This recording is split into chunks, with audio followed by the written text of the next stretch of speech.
Devaraj missing case విషయంలో ఇంతవరకు సరైన ఒక్క లీడ్ పాయింట్ కూడా మనకు దొరకలేదు. ఈ రోజుతో 2 రోజులు అయిపోయింది. ఆయన ఒక సీనియర్ డాక్టర్ కావడం వల్ల పైనుంచి ప్రెషర్ ఉంటుంది. ఎస్పీ నుంచి హెడ్ వరకు అందరూ ఏమైందని అడుగుతారు.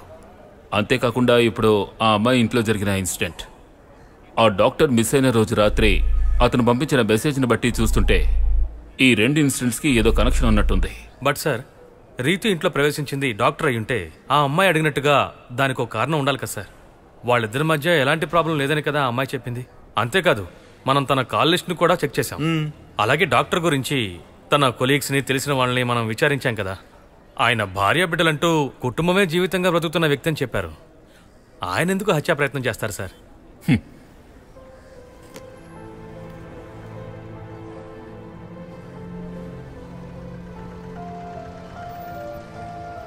ఇతను ఎవరో మీకు తెలుసా? ఇతను చూస్తుంటే మీకేమనిపిస్తోంది? ఆథర్ లీ అలెన్ 1967లో 26 ఏళ్ల వయసున్న ఇతని భార్య క్యాన్సర్తో చనిపోయింది. ఆమె మీదున్న ప్రేమతో అతను మరో పెళ్లి చేసుకోలేదు. భార్య జ్ఞాపకార్థం ఆమె లాంటి క్యాన్సర్ పేషెంట్స్ కోసం మొత్తం 12 రీహాబిలిటేషన్ సెంటర్స్ ప్రారంభించారు. 1979లో కోర్టు ఇతనికి మరణశిక్ష విధించింది. ఎందుకో మీకు తెలుసా?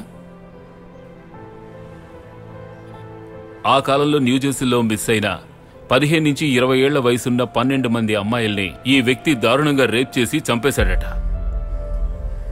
నేను ఈ విషయం ఎందుకు చెప్తున్నానంటే, మనకి బయట కనిపించే విధంగా ఒకరి స్వభావం ఉండదు. And never judge someone with their looks.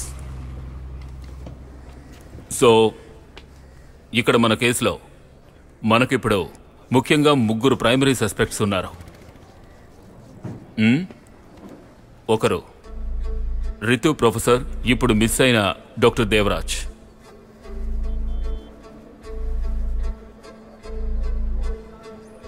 రెండో, ఆ రోజు ఆ షాప్లో గొడవకు కారణమై ఇప్పుడు బెయిల్లో వచ్చిన ఫైసల్.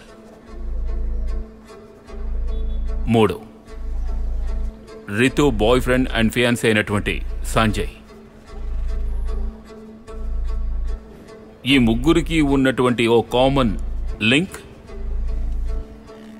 రితు. సార్, ఫైజల్ని దేవరాజ్ని మనం అనుమానించవచ్చు. దానికి కావాల్సిన రీజన్స్ మన దగ్గర ఉన్నాయి. కానీ ఆ అమ్మాయితో పెళ్లి ఫిక్స్ అయిన సంజయ్, అతను వాళ్ళని కిడ్నాప్ చేయడం, హత్య చేయాల్సిన అవసరం లేదు కదా సార్. తన అమ్మాయిని లవ్ చేస్తున్నాడు కాబట్టి రేప్ చేయాల్సిన అవసరం లేదు సార్. దాని గురించి మనం ఆలోచించక్కర్లేదు సార్. సార్, ఆ అమ్మాయి చెప్పింది ఏంటంటే తన మీద అటాక్ చేసిన వ్యక్తి కొంచెం లావుగా ఉన్నాడని చెప్పింది. ఆ అమ్మాయి చెప్పిన దాన్ని బట్టి ఫైజల్ని, డాక్టర్ని మనం సందేహించవచ్చు. ఇక సంజయ్ అయితే తను లావుగా ఉన్నాడు కదా సార్. అదే అతను నుదురు మీద ఉన్న గాయం, రితు ఫోన్ చేసినప్పుడు ఫోన్ తీయలేదని మీరు అనుమానిస్తున్నారా? ఇలాంటి ఓ కేసుని డీల్ చేస్తున్నప్పుడు మనకు చుట్టుపక్కల ఉన్న వాళ్ళందరినీ మనం సస్పెక్ట్ చేయాలి. మీరు కొత్త సినిమాలేం చూడలేదా? కేసుని ఇన్వెస్టిగేట్ చేసే పోలీసులే విలన్లు అవుతున్నారు ఈ రోజుల్లో. సంజయ్ గురించి మీరు చెప్పిన ఒక్క విషయం నేను ఒప్పుకుంటాను. అతను త్వరలో రితుని పెళ్లి చేసుకోబోతున్నాడు. అతను ఇలా చేయాల్సిన అవసరం లేదు. అతను లావుగా కూడా లేదు, అది ఓకే. నేను అతన్ని అనుమానించడానికి గల ఒకే కారణం, అంతవరకు లేనటువంటి ఆ గాయం, that one on his forehead, ఉన్నట్టుండి అది ఎలా వచ్చింది?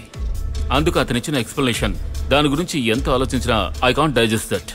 అంతేకాదు, ఛార్జ్ లేక స్విచ్ ఆఫ్ అయిన ఫోన్ మళ్ళీ మనం దాన్ని ఛార్జింగ్లో పెట్టినప్పుడు వెంటనే స్విచ్ ఆన్ చేస్తాం. అవునా?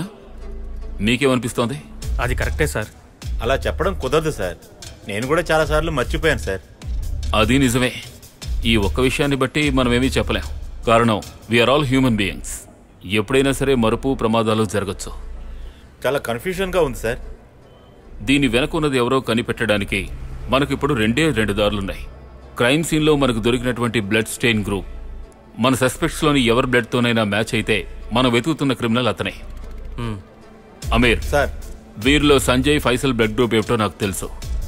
డాక్టర్ దేవరాజ్ బ్లడ్ గ్రూప్ ఏమిటో ఆయన ఇంటికి వెళ్ళి తెలుసుకోవాలి.